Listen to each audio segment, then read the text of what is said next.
doit mettre sur pied et dans un état de droit, il y a une justice indépendante.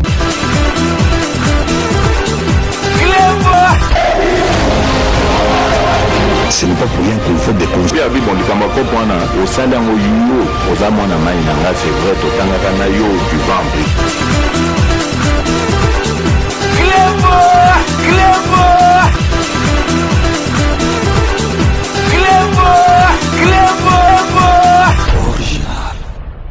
Salut et bienvenue sur Reclebois Original. Merci de votre fidélité. 5 minutes avec César Ngadi. Tout le monde est d'accord et il en restera ainsi pendant très longtemps. 5 minutes à l'élo Ezali version à la musica. Oyo et sali quelques jours à Bolandi à Moté parce qu'on a deux types d'émissions. Émission 5 minutes, édition spéciale, na 5 minutes, il y a la musique. Il y a la musique, ça un peu à moulaï, parce que Sengaka, si j'ai moko, il faut tout préparer, yango, madame, vraiment, yango, c'est vraiment avec un réel plaisir que je vous retrouve pour une émission du type la musique. Donc 5 minutes à l'élo, toko lobela, et loko moko, eko, like ça, une fois de plus, que Ndoki Bazali est belé. Bato belé ndenge na yebisa rabino balalaka bazo boule et lokonini bakosala lobby. Donc à chaque sortie il y a président de la République balukaka buzz balukaka kolobela makambu oyo eza na nzela te. Bomoni ngai na ba édition spéciale nazali kolakisa bino ba réalisation il y a chef de l'État Fachi Beton ba misusu ba komi ya César Ngadi ozosala jalelo ozolo balelo ozolo batro na makambo. Donc ozomoni ezosala bango mité ma passe.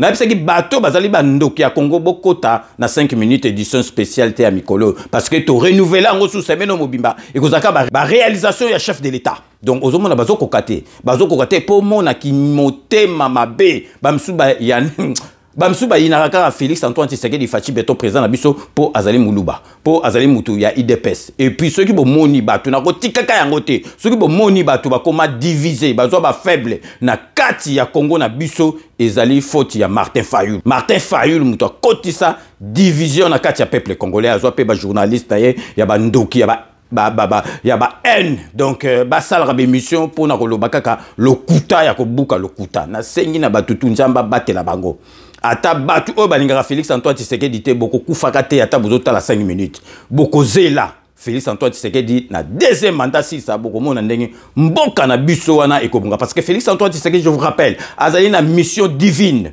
pouvoir na ezali kaka ya peuple te pouvoir na ye ezali ya nzambe azana mission nzambe apesa ye mission akopesa ye makoki nyonso tout po akende jusque na suka ya mission na ye yango no moni ba contre-temps oyo ya o basala balingo ko assassiner basala boyina boye donc eko simbaka te bomoni bino moroke donc balobaki belé makambo mongantu soir tango Félix Antoine Tshisekedi masolo na ye justice ezolanda ndenge ya ba justice neta poto ya ba civilisé ba avocat na ye balobiki non azali civil ndenge nini bazali ko juger na cour oyo ya armée donc place ba militaire ba sala kaba sali siko demande et que na cour constitutionnelle et kata makambo cour constitutionnelle tiango non fondé à pesi donc ba mitindo ba continuer na cour d'armée ndenge ba bandaki ko juger parce que ba kutaki na ba minduki ba biloke belo ba kutaki na yango ezali ya ba militaire considéré ye net donc militaire mais ba tout temps usikoyo ba zongeli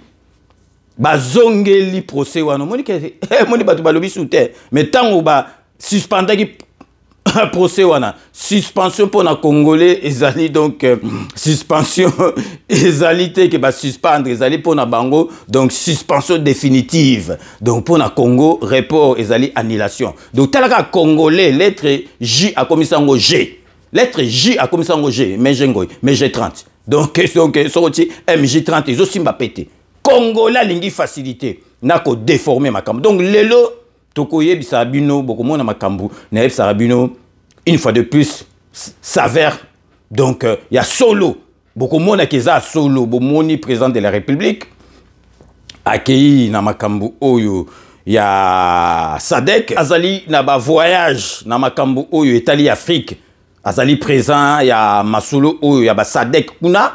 Donc présent bomoni ke na masolo oyo kutu ya roi oyo ya Angleterre a kendakite parce qu'il fallait à passer pouvoir na mutu mususu bomoni président de la République accueilli voyage wana na lelo tozali lundi azali na kati ya Namibie po na musala kaka ya Afrique mais makambo ebimi kuna na Bujumbura kuna place azalaki vraiment mutu moko président de la République azobeta discours bakangi photo mutu moko azali kolala na sima balobi ezali conseiller ya président de la République mutu azali kolala donc po balakisa ke ba conseiller basala ke côté président de la République azobeta discours conseiller wana azali kolala lelo boyebi ke 5 minutes tokendaka mbangu te 5 minutes tozilaka tozwa ba information sur boyebi oui les cas boyebi c'est sanga makambo na salaki ye tango yaki vitesse boyebi donc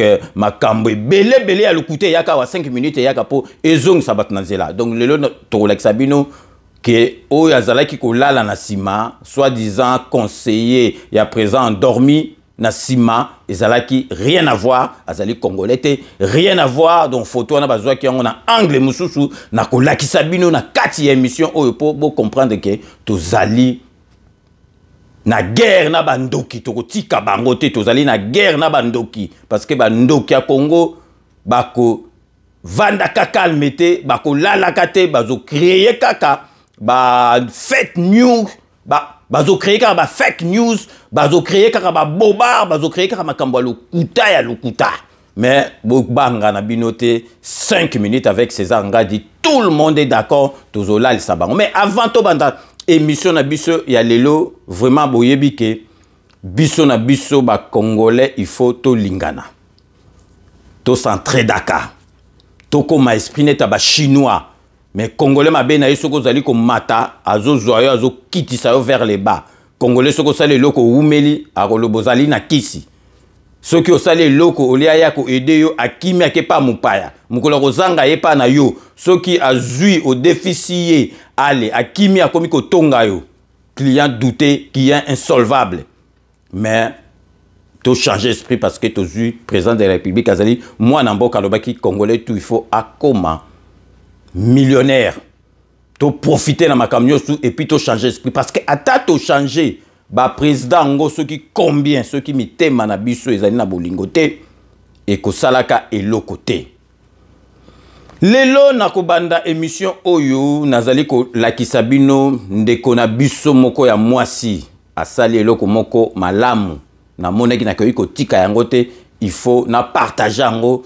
vraiment batu misusu pe baye ba poto chaye maboko une première dans la communauté congolaise ndeko na biso mwasi asali masolo to monaka mingi na ba Paris ezalaka kaka donc ba haïtien ba antillais ezalaka moni na coin moko bobati donc camionnette moko bo bazoteka ba biloko tranquillement mais une première dans la communauté congolaise ndeko na biso mwasi asali restauration rapide donc na kombo ya biso food ezali na gare ya Jivizi na Essonne na 91 bato bayebi Paris ezali na 91 na gare ya Jivizi sur Orge na sortie ya mairie une première parce que vous allez komona yango na ba photo ezali teke okoya kolia kaka biloko mindele azali mwana mboka okoki kolia mikate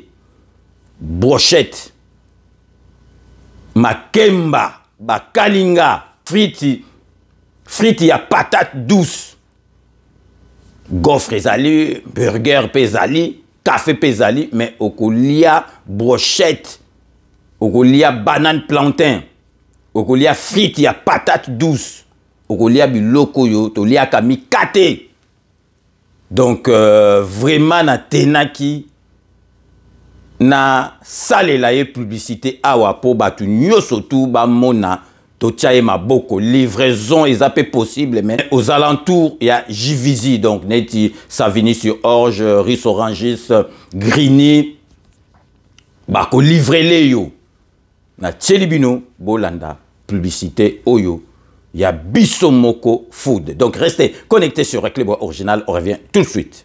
Pour la première fois dans la communauté congolaise, il y a Bisso Food, restauration rapide située à la gare de Juvisy, sortie mairie. vous pouvez manger sur place ou commander au 07 81 10 61 35.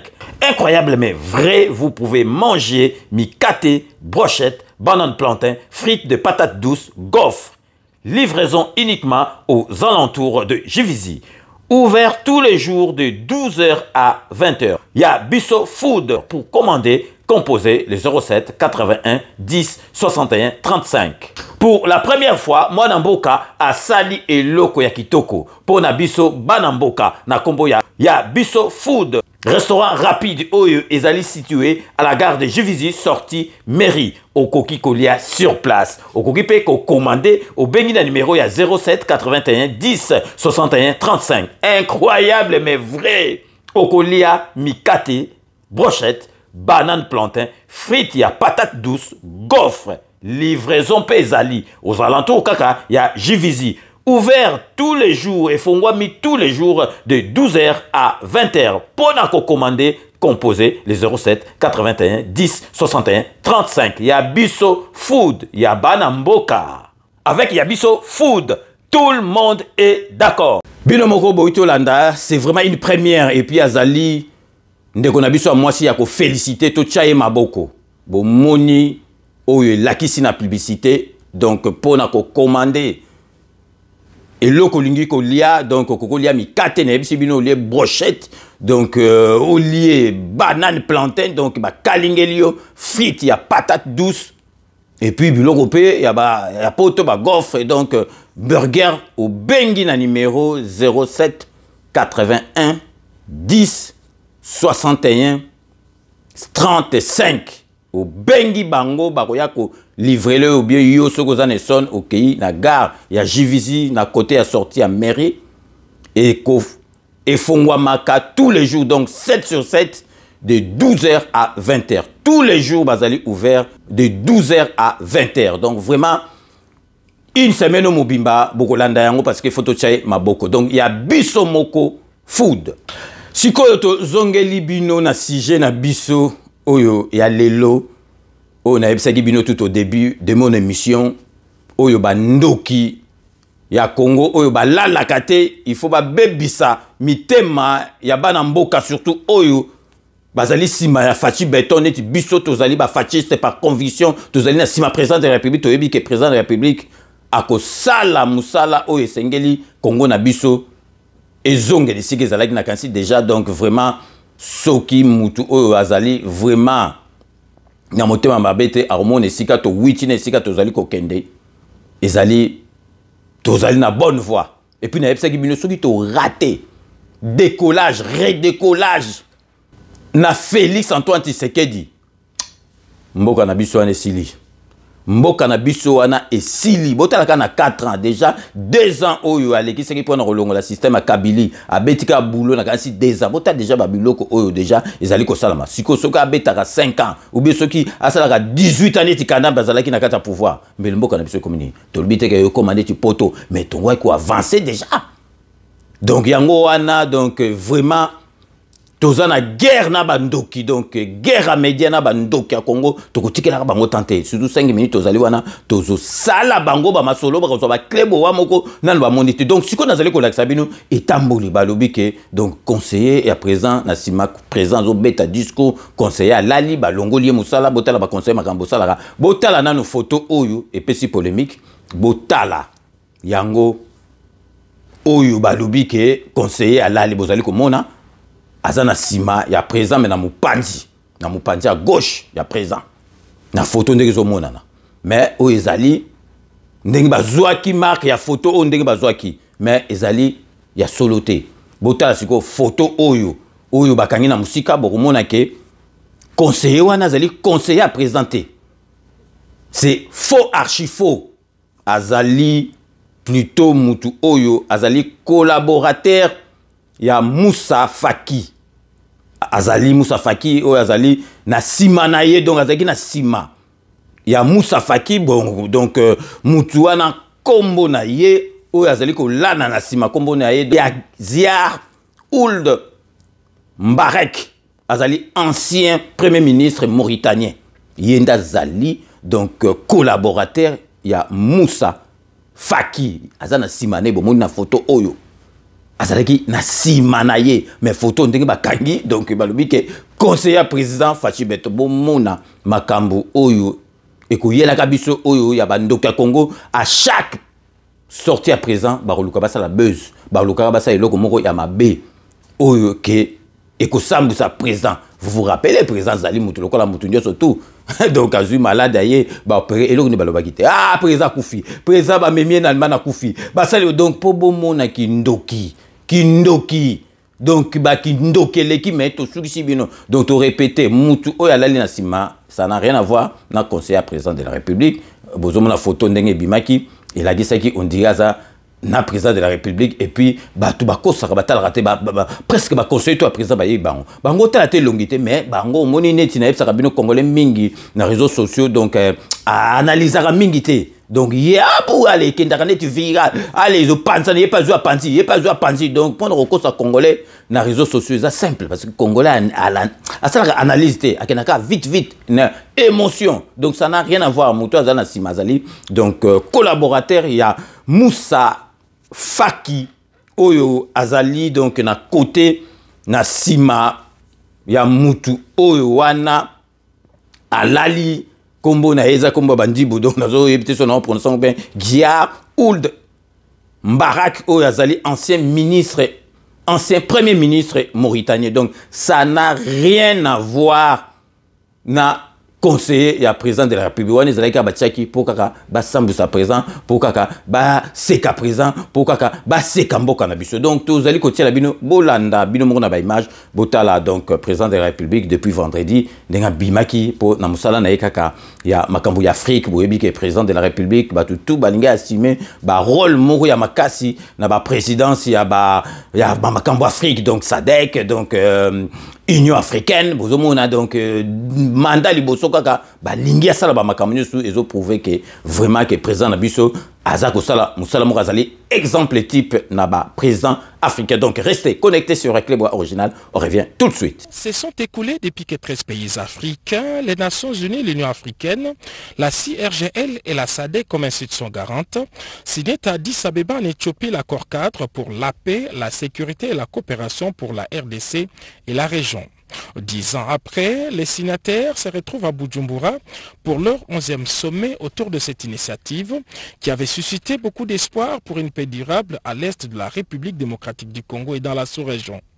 De toute évidence, tous les signataires se sont rendus compte du manque de résultats attendus et de la détérioration de la situation sécuritaire sur le terrain du fait des visées expansionnistes et bellicistes de l'un des signataires, à savoir le Rwanda. Dans leurs différentes allocutions d'ouverture, les chefs d'État et des représentants des institutions garantes ont plaidé pour une évaluation sérieuse de cet accord avant d'envisager sa revitalisation. Président sortant du mécanisme régional de suivi de l'accord cadre et président en exercice de la SADC, le chef de l'État, Félix-Antoine Tshisekedi Tshilombo, a clairement interpellé ses pairs face à l'agression avérée et documentée du Rwanda. Hélas, c'est avec une profonde amertume et une grande désolation que nous constatons, 10 années après l'entrée en vigueur de cet accord, la rupture de ce pacte collectif par un État signataire, j'ai cité la République du Rwanda, qui,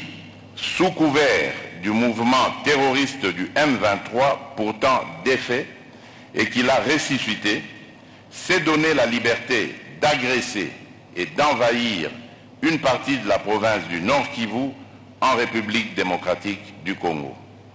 Et ceci en totale violation de l'engagement régional numéro 3 de l'accord cadre dont il est signataire, de même que les chartes des Nations Unies et de l'Union africaine dont il est partie prenante, le tout sur fond d'exploitation illégale de nos ressources naturelles.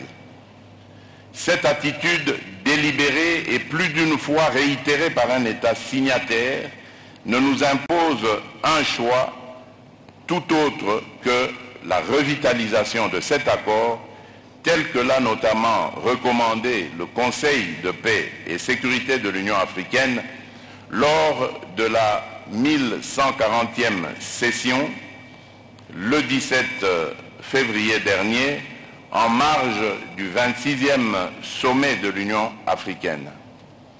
Le contexte de la tenue de ce sommet nous commande donc de procéder à une évaluation lucide de ce qui aurait pu être fait, c'est-à-dire entreprendre une réflexion approfondie sur le chemin parcouru, dès lors que pour nos peuples, et le mien en particulier, nous sommes encore à la croisée des chemins. Ainsi donc, l'évaluation de l'état de mise en œuvre de nos engagements respectifs dans le cadre de l'accord cadre ne saurait être un exercice limité au seul pays de la région. Celui-ci devrait, sans nul doute, également requérir l'implication d'autres partenaires ainsi que celle des institutions garantes. Après avoir présidé cette instance au cours de l'année 2022, le président de la République, Félix-Antoine Tshisekedi Tshilombo, a passé les flambeaux de la présidence à son homologue burundais, Évariste Ndayishimiye.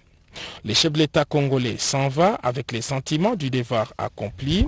Dans le cadre de l'accord d'Addis Abeba, le gouvernement congolais s'était engagé, entre autres, à mener des réformes sécuritaires institutionnelles susceptibles de renforcer l'autorité de l'État, promouvoir la décentralisation et la réconciliation nationale. Plus que jamais décidé à offrir à ses compatriotes une paix durable, le président de la République, commandant suprême des forces armées et de la police nationale, s'engage sur tout le front nécessaire.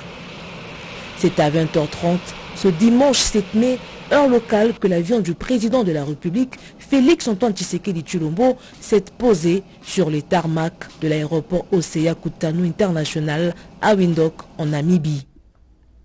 Au pied de l'avion, le vice-premier ministre, ministre des Affaires étrangères, Christophe Lutundula, le ministre d'État à l'intégration régionale, Antipas Mbusa Nyamwisi, le chef d'état-major Christian Chiwewe, le conseiller privé du chef de l'État, Boula Mandungu, ainsi que l'ambassadeur de la RDC en Namibie, se sont joints au ministre namibien de l'Environnement, Pohamba Chifeta, pour accueillir le président Félix Tshisekedi. Après les cérémonies protocolaires, le cortège présidentiel s'est dirigé vers la résidence de circonstance du président de la République. Le chef de l'État est venu pour participer ce lundi 8 mai au sommet extraordinaire de la SADC qui réunit la Troïka de l'organe de sécurité de cette communauté des pays d'Afrique australe ainsi que les pays contributeurs de troupes dans la brigade d'intervention de la MONUSCO. La situation sécuritaire dans l'est de la RDC et le rôle de la SADC dans l'appui à apporter à un État membre seront au cœur des discussions de ce sommet. Les conclusions de ces travaux vont peut-être changer le cours des événements en faveur du peuple congolais, victime de la guerre d'agression imposée par le Rwanda. C'est la situation à l'est du pays. Depuis longtemps, la SADC a toujours manifesté l'intention de prendre une part active à la recherche de la solution à cette crise due à l'agression que le Rwanda a perpétrée contre notre pays. De notre côté, au niveau du président de la République, au niveau du gouvernement, nous nous sommes engagés dans le processus de discussion avec la SADC, particulièrement son organe chargé de questions de paix, de questions de sécurité, de questions politiques, pour matérialiser cette volonté, cette détermination de la SADC à s'impliquer comme elle a toujours fait. Rappelez-vous qu'en 2013, c'est la SADC qui a mis fin aux aventures guerrières du Rwanda et du M23. Je ne voudrais pas anticiper sur ce que les chefs d'État vont décider, mais ayant participé hier avec mon collègue, le vice-premier ministre, ministre de la Défense, Jean-Pierre Bemba, aux discussions ministérielles, je peux vous dire que c'est une phase décisive, c'est un pas décisif qui sera franchi aujourd'hui. Binomo Bocholanda, Nebisaka Binobo Zalaka calme, ce que vous moniez le comment que eko semé polémique ce que vous moniez na lobeli angote, donc c'est vraiment l'aime ça du baliverne, les habilo comme donc ba fake news, les habilo comme sans intérêt, mais ceux qui na moni polémique et enflé dans les réseaux sociaux na zalaka, donc obligé na koloba pour couper court na ba rumeur nyo surtout wana donc bomoni muto azalaki na sima ça n'a rien à voir na conseiller donc il y a président Fachi azali muto alali na sima soko alali na sima et talibisoté donc azali rien à voir azali collaborateur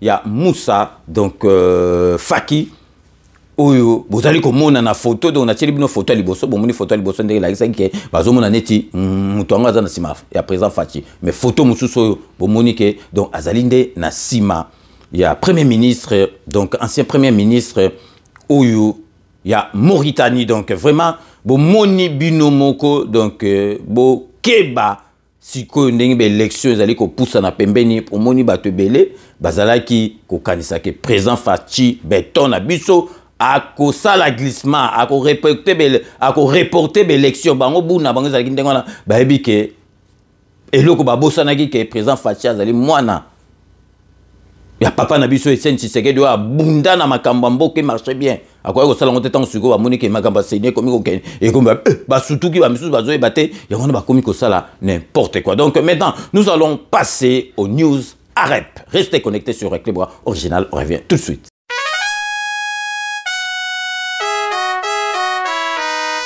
Agissons pour la République, à nous de bâtir le Congo de demain. Agissons pour bâtir le Congo de demain.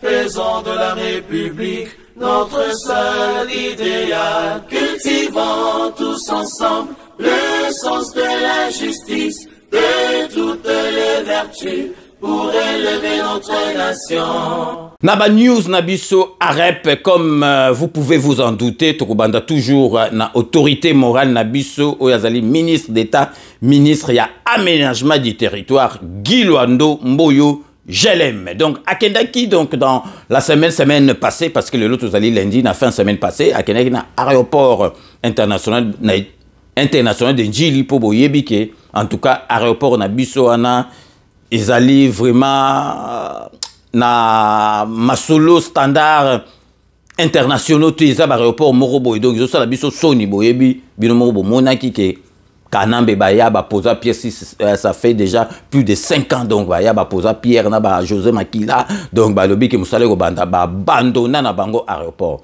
président de la République atala bi non mboka na biso jamais donc vous avez un aéroport à Boye. Il y a un président de la République a fait qui donc mitindo a fait ordre bah travaux il fait zonga avant le 1er septembre 2023. Oh, c'est la raison pour laquelle ministre d'État, ministre aménagement du territoire Guy Luando Mboyo a kina ministre au transport et qu'il a marque et qu'il a pour batala bakutana ba société chinoise il fallait ba sala ba makaba bandaki déjà ba masolo déjà ba travaux mais katanaki parce que mbongo ezalaki te désordre ezalaki boyebi kaka na era kanambe première pierre ba bandoko banga na bango te so ba poser première pain mais siko po ba ya ko sala musala donc vraiment donc mawatro ba bandaki ko yoka na bango sonité son ezalaki te son ezalaki te pour na ko kosa peuple congolais siko président de la République a lobby en tout cas à pessimitindo avant le 1er septembre avant rentrer donc il y a septembre 2023 il faut ba misala wana ezonga po toujours aéroport penza oyo sengeli ezala na mboka na biso donc totiki bino botala ba image ndenge donc Guy Luando Mboyo azali autorité morale ya AREP agissons pour la République ils appartient na biso politique tozali na kati ndenga sala qui descente sur terrain na aéroport international de Njili. Donc restez connectés sur Club Original, on revient tout de suite. La construction de la nouvelle aérogare de l'aéroport international de Njili par l'entreprise chinoise WEI International Economic and Technical Cooperative, WIETC en sigle, stagne. Pire encore, le chantier est à l'arrêt depuis 2 ans. Sur instruction du chef du gouvernement, Jean-Michel Samaloukonde, le ministre d'État en charge de l'aménagement du territoire, Guy Luando Mboyo, et son collègue des transports, voies des communications et des enclavements, Marc Ekila Lukombo, ont effectué une visite d'inspection sur le site pour un état de lieu.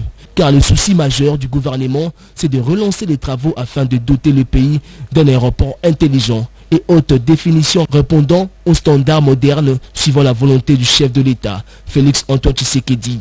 Nous sommes venus faire une visite en même temps d'inspection et de constat sur l'état d'avancement de ce grand projet qui consiste à moderniser l'aéroport de Ndjili. Et nous avons eu des échanges avec la partie concernée qui était chargée des travaux. Et nous allons faire le rapport acquis des droits.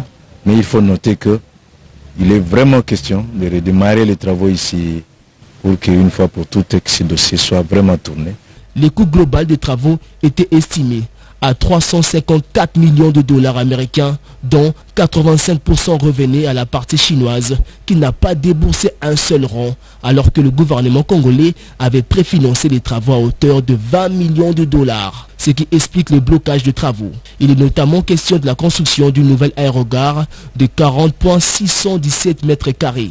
Le gouvernement congolais tient à la reprise de travaux et entend tout mettre en œuvre pour le bien de la population. Bilombo Boitolanda, donc vraiment ministre d'État, ministre aménagement du territoire, Guy Luandomboyo a Québec sur place, Bilombo Boyoki, Negalobi, parce que aéroport tout ça jamais n'angaroana. Donc on y surtout les alliés vraiment donc Kanam na habité bateau yo penza bazali ko lobake azonga obenini na habité les alliés bateau babandoko profiter na mais Bilombo comprendre que bateau nyo surtout bazalaki na tout la mouissi ya zaza parce que vraiment le but donc barozala à côté il y a histoire il y a mboka na bisoté donc vraiment d'ici le 1er septembre 2023 sur ordre il y a président de la République travaux et ko bandapo dans aéroport moderne au PND Sengeli ezala na mboka na biso toujours na activité ya rep parti politique na biso agissons pour la République donc local ya sika ya rep donc local vraiment pour la première fois local les électés na Paris local et commune à Kata France na Paris donc na 70 boulevard Anatole France oyo bazoya mbabino samedi nyoso tout na camarade na biso bokatola a Rosala on a tous les samedis ya mbabino bolingi bosadere bolingi ba question donc boyewana boko zalana camarade nabiso bokatola ako yamba bino pour vraiment aspesa bino ba renseignement nyoso tout oye sengeli bino morobotala ndenge masolo ezali ko kende na kati ya local ya sika ya arep na 70 boulevard Anatole France na Saint-Denis.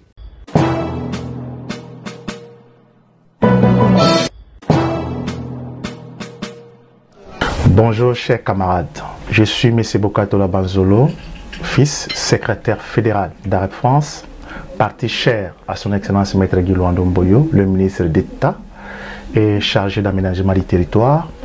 Nous sommes officiellement installés en France. Pour nous contacter, nous sommes sur 70 boulevard Anatole France, 93 200 Saint-Denis, métro, ligne 13, porte de Paris. Nous sommes là tous les samedis de 10h à 18h. Le téléphone c'est 06 41 0D 25 52. Bonne fête de travail à tous. Agissons pour la République.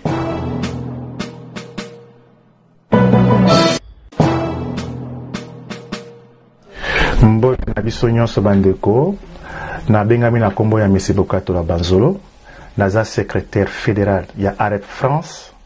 Oyo mouvement politique il y a son excellence Maître Guy Luandomboyo au ministre d'État chargé il y a aménagement du territoire tozali officiellement installé en France désormais na 70 boulevard Anatole France Saint-Denis pour na okomana aweska tozali métro ligne 13 porte de Paris tozali awa chaque samedi de 10h à 18h. Téléphone est allié 06 41 0D 27 52. Bonne fête de travail à tous. Agissons pour la République. Bilom Roboito Landa donc vraiment bateau nyo surtout bazarana mituna bateau nyo surtout balingaka kota na kati ya rep adresse yango wana tous les samedis bokozala wana camarade na biso bokatola akoyamba bino ako pesa bino ba renseignement nyo surtout ndenge ezali et puis bobo sanate boyebi sorti officiel il y a une semaine il y a Union sacrée de la nation ezalaki une réussite totale plein na ne salamate metozo kama boyika bandoki donc plein o salamaki obozo komona oyo donc na masolo nyo surtout bozali komona mais pour na bango oh donc Union sacrée de la nation oh esalaki mpiaka botati politique car moko esalaka déjà plein na kati stade wana obaza na kati ya Union sacrée bongo siko basangani soki une cinquantaine donc beaucoup ko imaginer que vraiment Et ça l'empiaka. Donc, on a juste tout bandoki à Congo. On a évité ce qui image wana bazo zoa puis ce qui bango stade au bisoto monaki il y a bango mususu bino mo bozo tala ba photo na otiela bino ba plein oyo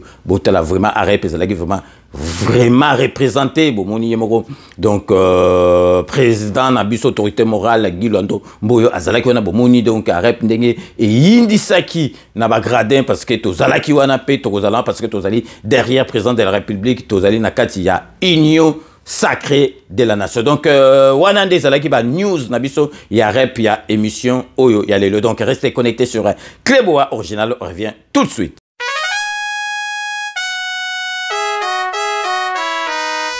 Agissons pour la République, à nous de bâtir le Congo de demain. Agissons pour bâtir le Congo de demain.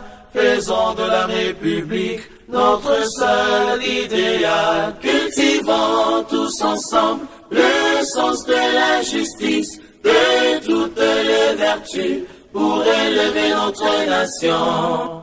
Tozongi nakati ya émission na biso après ba news oyo ya rep donc siko tozongi nakati émission na biso oyo tozolo bela lukuta oyo bandoki ya Congo tobenga bango na kombo musute bandoki ya Congo bakosi ke muta bandoko lala na sima président ngazo beta discours ezali conseiller ya président de la République to la bino ba photo ça n'a rien à voir ezali conseiller ya président de la République te azali donc un sujet mauritanien azali na sima mais na photo e bandoko bima ezo bima net azali na sima ya président de la République azali na sima na été donc nazo comprendre été batu mususu oyo bazolo babozo mona kaka makambo ezolo bama donc loi Tchani de père et de mère présente tazana sima bazo sala masolo pour ba bloquer donc Katumbi ça n'a rien à voir balobi te ke bazolo kakeo na Katumbi ba pesa passeport na po azonga na mboka na biso wana ezaki Fatim ta pesa été donc so azana passeport congolais asa congolais donc me balobi ke mutu faut comme président na mboka na biso il faut zala 100% mais bino bozo comprendre te oh balongolongo la Katumbi oh nini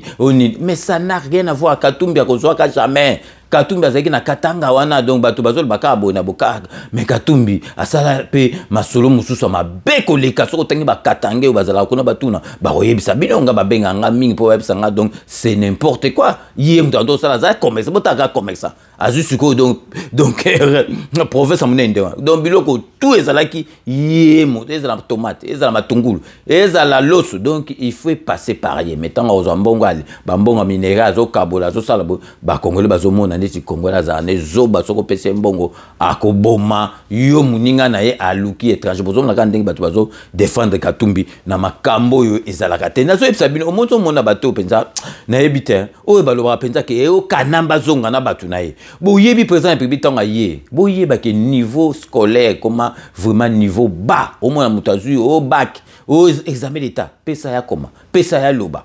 Donc, ils ont faute na bangote donc base ezalaki on a mon président prépare baki donc chic au fele minerva les alate po base ezala soki base ezatato komi likolo okuyeba ke lokote bo yoka eloko epesanga mawa bo yoka bino moko botala niveau scolaire na mboka na biso et tant que la temps biso to okola tozala ba chic ba D6 donc mutazu diplôme d'état il y a pédagogique donc azu diplôme d'état instituteur il y a primaire na ACO bazaki batuka ka bazaki na diplôme d'état bac pédagogique bazo pesa donc cours pezo zoyo ka ba masolo mais siko mutazana universitaire donc ma voanga ya kokoma yebo komate botala na zola kisabino et ko sekisabino mais il faut faire réfléchir bino eza passe na mawana motema botala mwana mobalo jeune oyo balobi na ya à conjuguer verbe quiconque.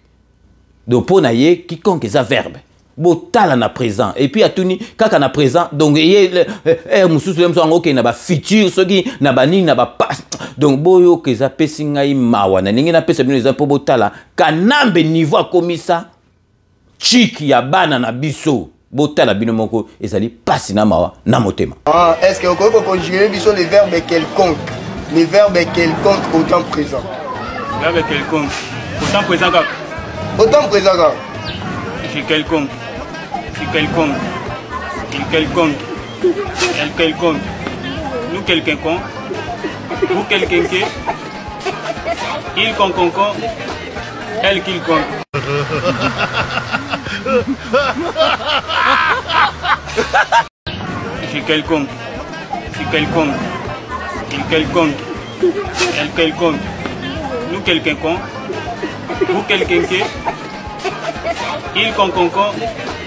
Elle quelconque. Bino mo bolandi na kansi boseki me bosekate eza faute na été parce que soka yeba kita ngolo ba yebite ya yebi wana penza ke quiconque eza verbe botala penza quiconque donc en tout cas petit peu à danger donc eza mystique penza donc vraiment et pesa inga mawana bina partager na bino botala niveau scolaire ya bana na biso yona bomoni maman na biso Denise donc première dame mes respects première dame bozomo na makamazo sala première dame as assistante sociale na ba misusu azu bato bozo voyager donc bozo yemba na ba bisi donc on dit donc congolais za mawa ya on a epse ba pauvreté tu bazala soutenir na mbokana mais botala maman Denise atali parce que bana mayele bazali na katia ya Congo parce que chic a on a poto ezali moins compliqué que en Afrique, et surtout na Kisasa, moi nous avons yé penza solo na ba Afrique na Kisasa. Donc soka yé a repanza na ba niveau mora saranate parce que kuna donc ba c'est compliqué kama kambebele. Ah wana Kisasa wana na Congo so moi na zama mayele penza mayele.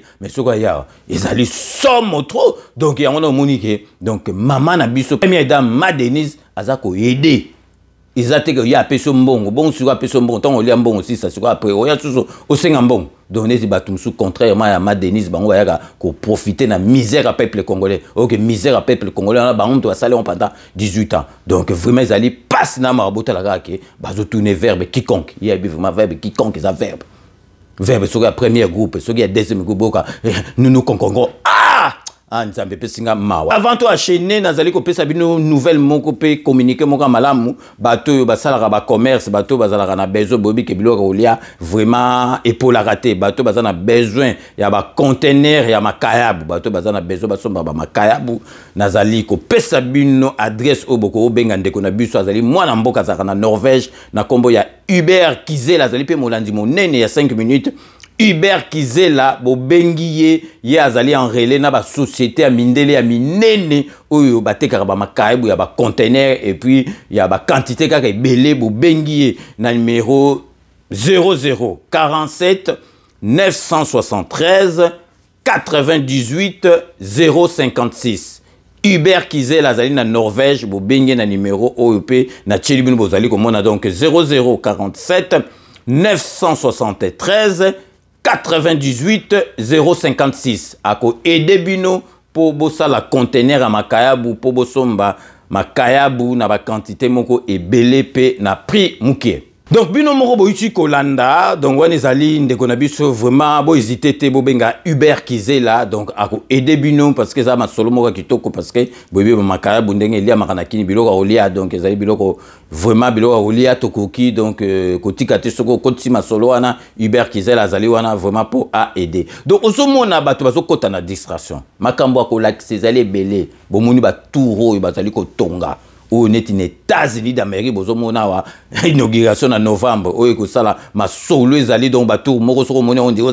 state ba biloko relaxa yango mais ba ndoki ba relaxa ka jamais bazo passer kaka tana bango kaka ya kolobaka ba n'importe quoi ya kolobaka biloko ezanga tina pona ko salir mboka na biso pona ko salir président de la République tiko na lingina la sabino bana mboka oyo bazo sala fierté ya mboka bazali ba oyo bazana souci ya mboka na kolakisa bino ndeko na biso donc Jean-Louis Chimbalanga écrivain munene oyo asalelaka penza mboka oyo azali derrière président de la République boyebi asala déjà pe livre moko pona papa Tshisekedi de son vivant asalela livre lelo boyebi ki asalaki livre moko ezotekama malamu la vérité des urnes de 2018 en RDC donc soko taliango zo kansa ke ezaka kama solo politique soko sombi livre wana ezali ko lakisama solo ndenge mboka na biso ebandi tina 2018 obibana na biso musu bazalakawa balinga bayeba masolo mboka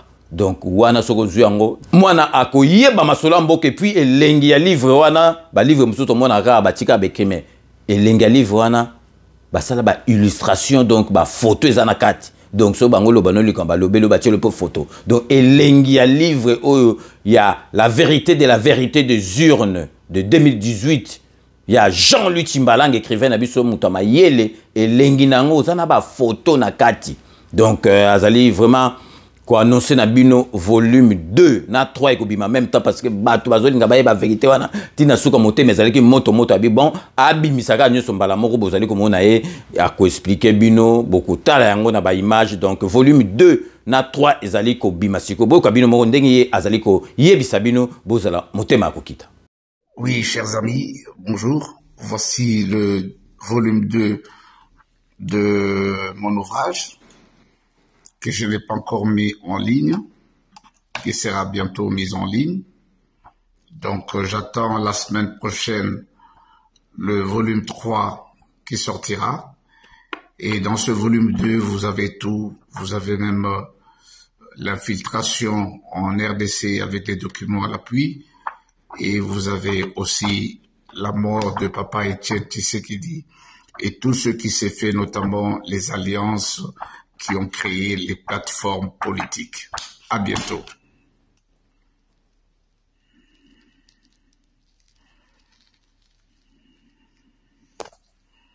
Bino Moboto Landa, donc Boye Baké, volume 2A, 3 déjà Pézali Kobima, il y a livre La vérité des urnes 2018 en RDC, livre qui toko ya Jean-Louis Timbalanga, auto Sengina Bino vraiment, bo s'en procurer nango parce que ezali histoire ya mboka na biso mobimba. Donc to comme ko s'acheminer vers la fin ya émission na biso, mais tozali ko yebisa bino. Rappel, omoni Congo Nzamba lingango parce que batumsu bazomona makambo ndenge leka. Donc président Félix Antoine Tshisekedi azwa pouvoir sans bain de sang. Batu ba bika batu balengo kufa na kati ya mboka wana.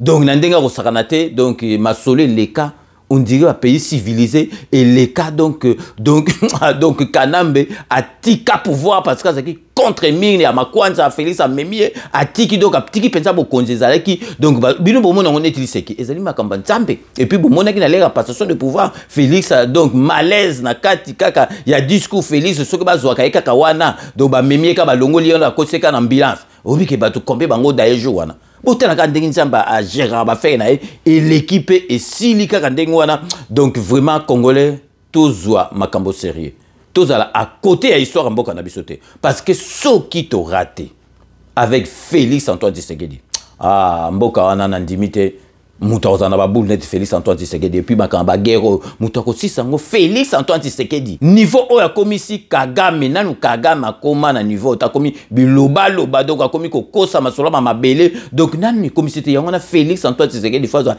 deuxième mandat na ina pepele nyoso tout pour asisa misala oyo abandi ya mboka na biso parce que babiloko tout oyo aloni eko bima na deuxième mandat. Donc to marqué pause na biso publicitaire ya ba partenaire na biso to bandana nous na partenaire na biso oyo azala banda kala me zongeli biso.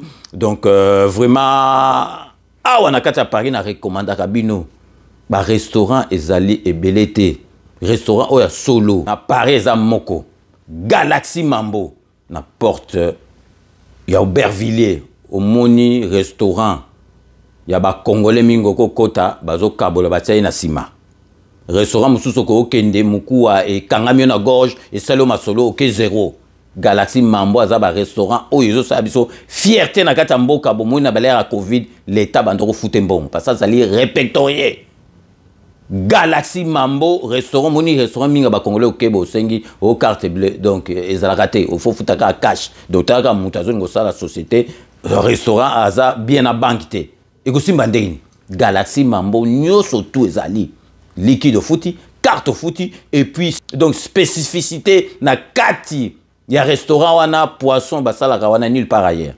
ezala kate na ba restaurant nyoso tout ya mokilinga na tambola mbisi oyo poisson oyo batiaka et pas ya Galaxy Mambo ezala kate. Donc avant to tchela bino ba publicité mususu ba partenaire na biso bino moko bolanda publicité ya sika ya partenaire na biso zongili masolo parce que biso to salaka publicité moko personnalisée ezate ke net na ba chaîne mususu ale ba tili bino ba publicité tandami mususu le mususu comprendre te biso publicité personnalisée to expliquer bino tant to tchela bino bo comprendre parce que bo mona ba chaîne mususu ba tandeli mais réseau leka et leki ka radonge leka biso to expliquer kanaka cha masolo. Donc bolanda restaurant oya solo oui pesaka plaisir oyo ba mindele ba yaka po ba lia poisson wana Galaxy Mambo bino moko bolanda.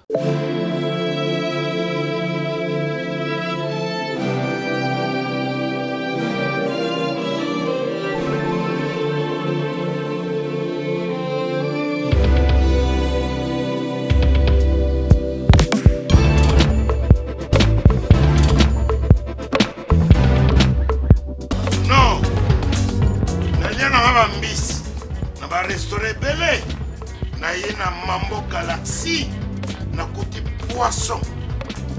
Dans la mbisi pe ya mwana te, haza minere te, haza mukolo.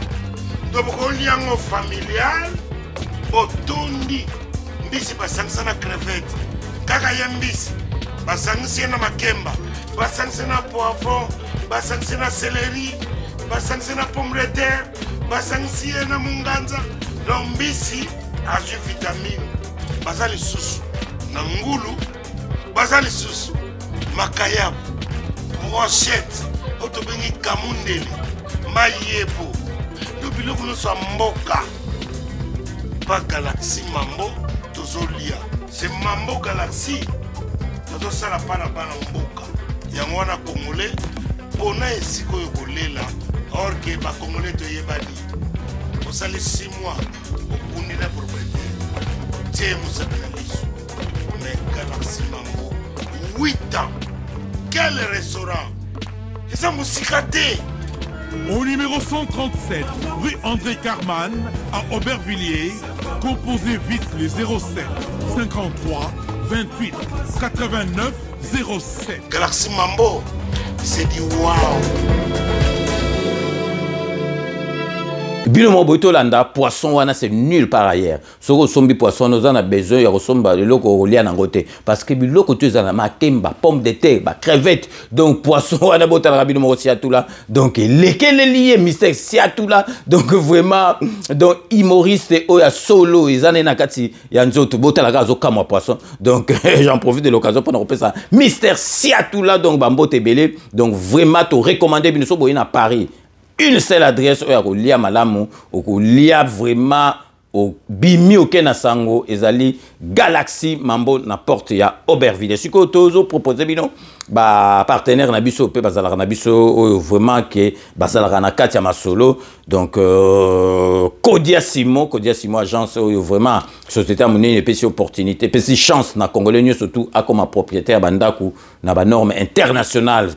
Donc congolais nous surtout diaspora donc kalate kutu Iber Kizela ça salima solo nae abenda pale ne mogo za coin moko ngai donc bobukanate parce que bato bazoka mapo bazolo bake okozwa ba clé apo bano futanda bazo comprendre te makambo na Afrique za la cash mais bana o bazali bana poto ba mimi esprit oya awa na poto le boza star munene sombi cash tozoramba ba pala crédit donc Kodia Simo bobukanate bozo baki boba na bino donc ezali masolo ya solo et puis bobo sanate Sepela TV décodeur oya bana mboka mukie au tient on a poche au tambour partout dans le monde au tika on anda côté OK place tout les même na kin internet de comment na vitesse au tient au kota la masolo tout les allez donc vraiment Sepela TV donc bokan sate que oya batu muindo za so ndengene eza neti oyo image donc son numérique neti kaka automonara donc wa et les kutu automonara parce que bisengo nyo surtout oya congolais ali nakati donc vraiment Sepela TV bo s'abonner bo Sepela TV boko Sepela puis to zali na Wami Business ya mama na biso Mireille Wankake wazo sala masolo tout o aider bana mboka pona fret olingi avion un temps olingi bateau yo kaka donc et puis kuna kutu ya mbeto lo banda mukile banda eloko ebunga raté félicitations na mama na biso Mireille Wankake et puis bobo sanate na kati ya Paris salon zaka moko de coiffure El Binto coiffure na Saint-Denis na epsi bino soko bo komi kuna bo epsa El Binto abimise la bino tondeuse en or massif wane zong sarabato longi elongo le 20 ans 25 ans donc ko kamwa coiffe tango ba okata yo ozotamba na balabala bazo kamwa donc adresse zaka moko salon de coiffure na Saint-Denis El Binto coiffure donc restez connectés sur Clébois Original, on revient tout de suite.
Codiasimo vous propose un crédit immobilier.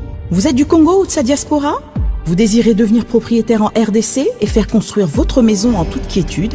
Obtenez votre crédit, puis commencez son remboursement uniquement dès la livraison de votre maison. À la Cité Kimia, nos maisons seront toutes construites aux normes internationales. Située à seulement 25 minutes de l'aéroport de Njili, 10 minutes de Safari Beach, au cœur de cette cité moderne, vous y trouverez aussi un centre commercial avec plusieurs commerces de proximité. Nos bureaux sont situés au 173 avenue Mutombokachi, dans la commune de la Gombe, référence rond-point Forescom. Venez dès à présent réserver votre lot dans ce nouveau havre de paix à Maluku, ce nouvel Eldorado au Congo. Codiasimo, la meilleure adresse pour construire la vôtre. Kilelo, qui t'apparte, pichu qui t'engue. Tu as opé un appartement dans ta poto. Solution mon ami. Aux en posa ya salle à concert, salle ya mariage, pichu qui t'engue appartement. Au salle location à restaurant, au benga qui t'apparte, pichu qui t'engue appartement. Aux en posa ya événement, au défilé de mode, au ba maman baroya réunion, au sokinini. Pichu Kitenge appartement qui t'apparte. Aux en a besoin de louer terrain. Oh, n'a pas d'automobile tabanangai, n'a n'enga poto zone industrielle qui t'apparte. Pichu Kitenge appartement. Au lingi au fungola oh babiro qui t'apparte. Pichu Kitenge appartement. Numéro à téléphone 0033 75 14 32 126. Benga na qui t'apparte. Pichu Kitenge appartement. Au lieu que ça la achat et lupangu na poto ozana Kisasa ozana Ngola Pichu Kitenge ba Kitenge ba ebele me wana qui t'apparte. Check.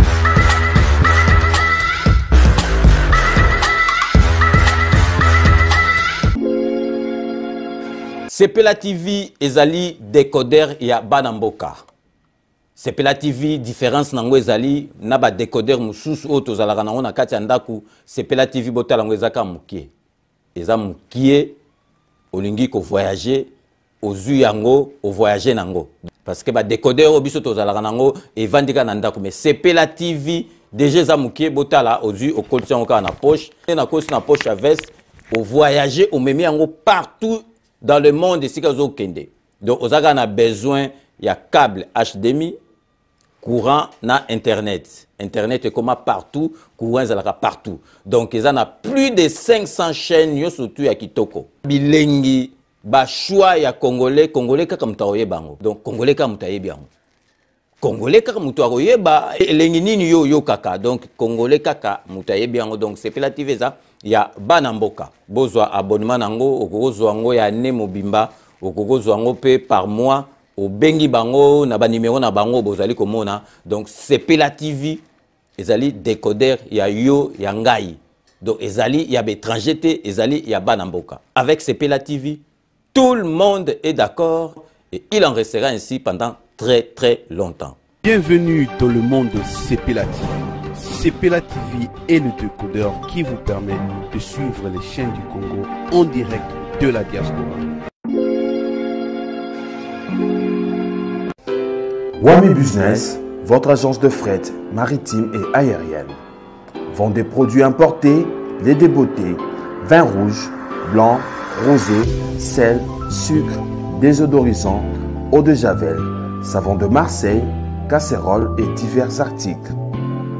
À Kinshasa, nous sommes sur l'avenue Maringa 83, direction Assosa dans la commune de Kassavu.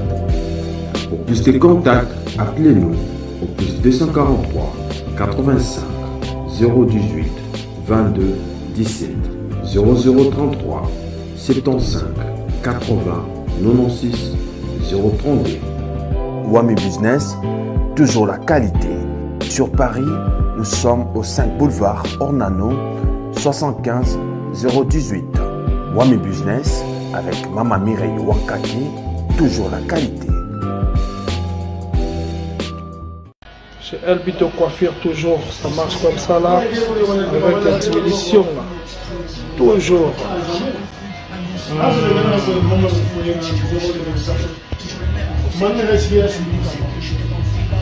Salon Member One, chez Elbito Coiffure.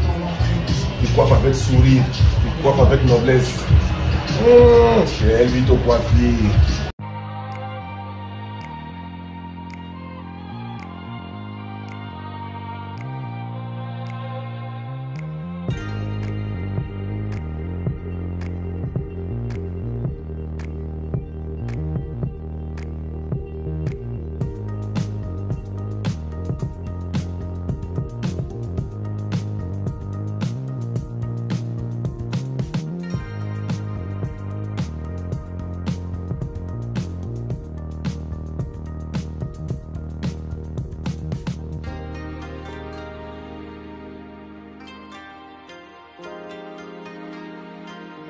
De retour sur le plateau, bienvenue et merci pour ceux qui viennent de nous rejoindre après ces bandes annonces relatives à nos partenaires. Merci na confiance vous ala kana yango na ba partenaire na biso et puis bango pe ba pesa biso confiance donc to linga na biso ndeko na biso soka sale loko kende chaye maboko. Donc sikoyo tozo s'acheminer vers la fin ya émission na biso nazalika ko rappeler bino donc bomoni lokuta ya bandoki ya Congo tozo kanga bango kaka moko donc bakosi makambuke donc président de la République place akendaki kuna donc na makamba ba Sadek azobeta discours donc conseiller na yeme moka lali na sima to lagi sibino ça n'a rien à voir donc conseiller muto to ebite soka zanani azali collaborateur ya Moussa Faki o yazali donc na sima na yeme na photo o bozali komona izola kaneti azali na sima ya Félix Antoine Tshisekedi bato bazaka na sima Félix Antoine Tshisekedi ba yebani meneti congolais donc akena musika te donc ya panzi tamba komi yepa panzi bo tuna nga pe na zwaki on kaka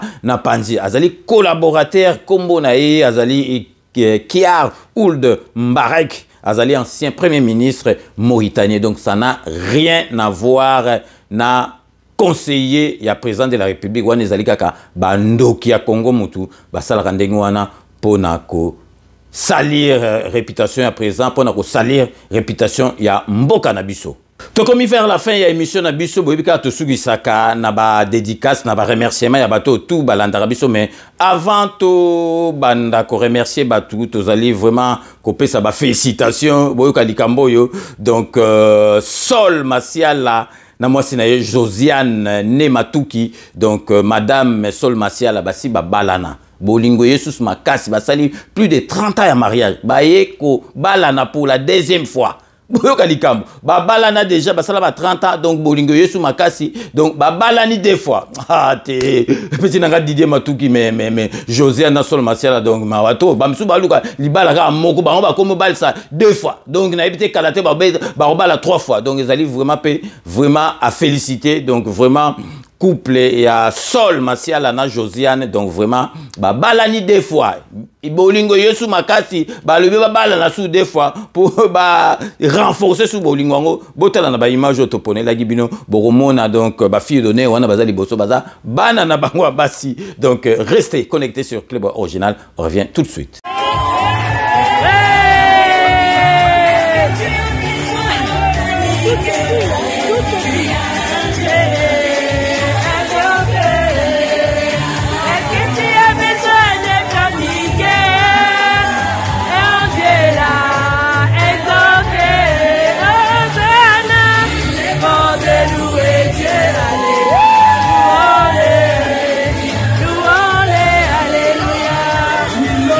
Alléluia.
Bino moko bomoni vraiment ezali exemple moko à suivre. Donc vraiment Josiane et Sol Masiala babalani deux fois basi babalanaki ba legisi ba 30 ans siko ba zongi lisusu babalani donc bolingo yesu magasi ba bi photo balana tout deux fois donc Josiane petit c'est propre ezala raté ba msu baluka libala moko bino bokomi na ba de mabala donc vraiment mais ezali vraiment félicitations vraiment to pesi na bino donc Sol Masiala et Josiane Masiala merci vraiment ezali exemple à suivre pour na ba couple ya mokili mobimba. Donc avant to ba na ba remerciement na biso toko souhaiter bon et joyeux anniversaire na petit frère propre wana za petit frère propre leki na ngana moni ndenga kolinga na kolisier donc Mardoché Kayembe donc frère Mardoché Kayembe bolandaka banzembo na ye donc ayemba kitoko donc pour une petite anecdote.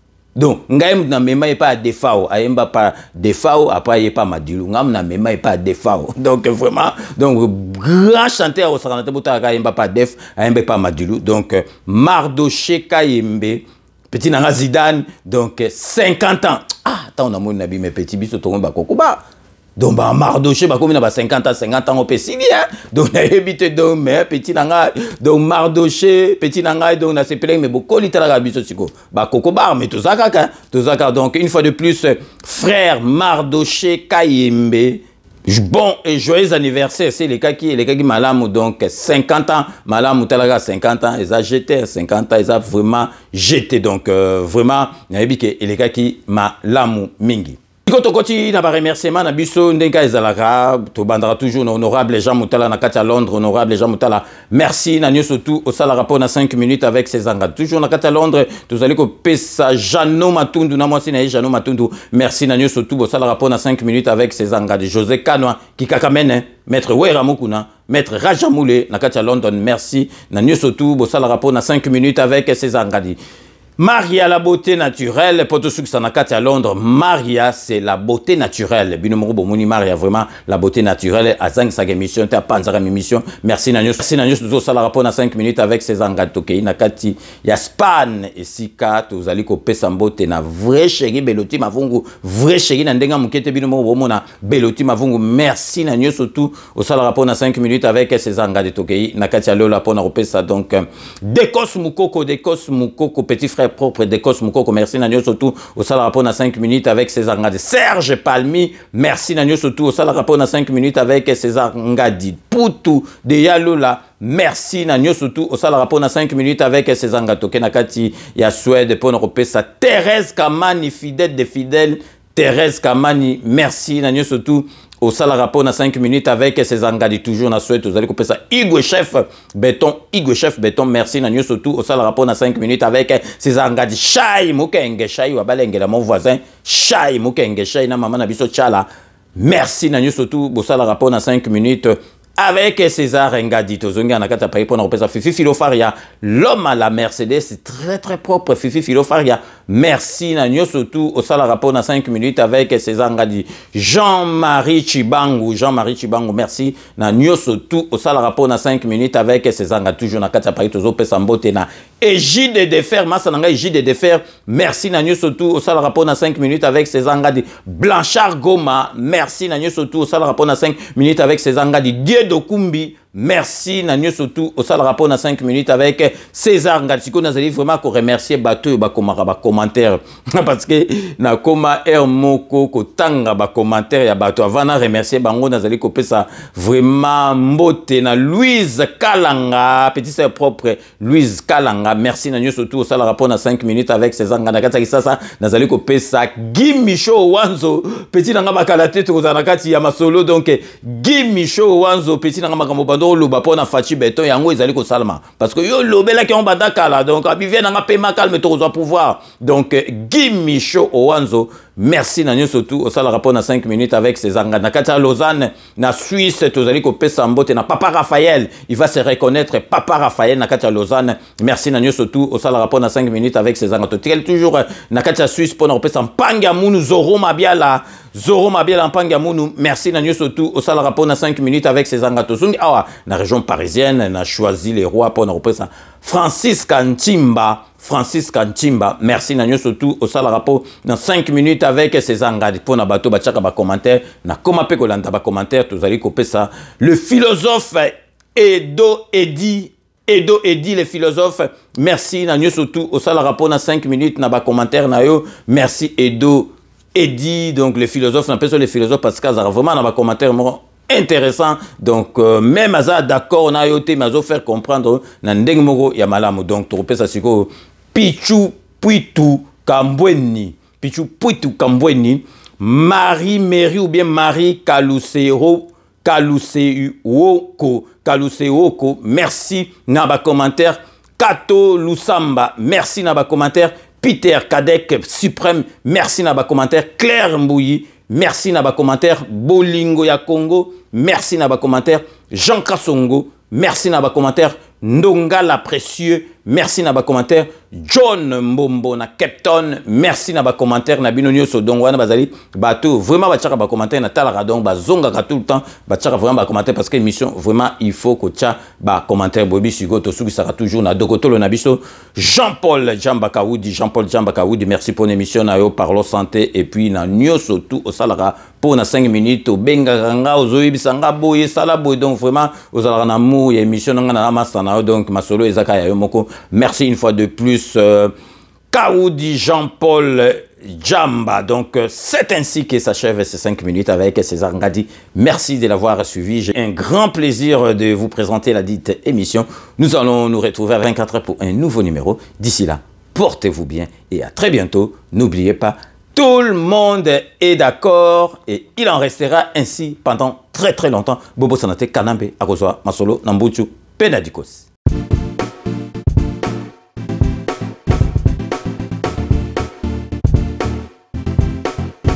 On doit mettre sur pied et dans un état de droit, il y a une justice indépendante.